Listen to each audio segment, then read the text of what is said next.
Kuyaziwa nje ukuthi iSilo uMisizulu sigqoka kahle njoba sike sibone uma sigqoke isudu kanjalo noma evunule njengomqapho wosiko lwamaZulu kanye nolwimi ingonyama ibonakala ihola ngokuyisibonelo.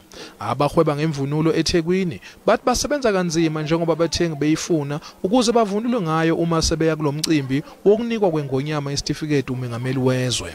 Kunjalo imvunulo ihlukene kaningi, khona yabasha, khona yabadala, kube khona yamakhosi kanjalo lene nengwe nje yamakhosi le. Ubuhlali bubaluleke kakhulu emvunulweni kanti kubonakala kuwuphawu lwemvunulo yabesimame abangamaZulu.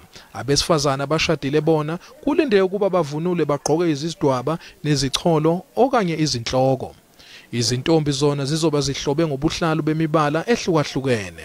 Mhlawumbe kufika intombazana ithi izofuna imvunulo, ngiyakwazi ukuthi ngimguide ukuthi la kumele uthenge into kanje khona lo ukuthi abanye ukuthatha umuntu useyaduka endleleni athenge ibiza kuthiwa inyembe ezintshebe lokho kufihla la. Angeke uzugqoka intombazana, kumele ugqoke moyoshada futhi ngokomthetho ifika umshado.